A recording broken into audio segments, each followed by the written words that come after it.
Don't touch me. ما مه ټچ کوه یا ما سره مه لګېږه.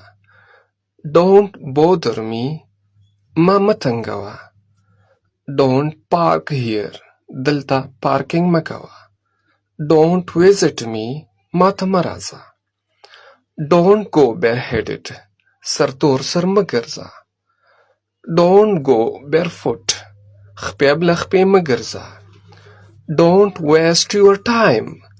وخت مه ضایع کوه. Don't tell a lie. دروغ مه وایه. Don't grab me.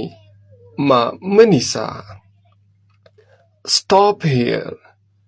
دلته ودرېږه. Get aside. غاړې ته شه یا یو طرف ته شه. Drive slowly. د دې څه مانا ده؟ تاسو یې کمنټ کې ولیکئ. ویډیو لایک کړئ. نورو درسونو دپاره موږ فالو کړئ. ډېره مننه.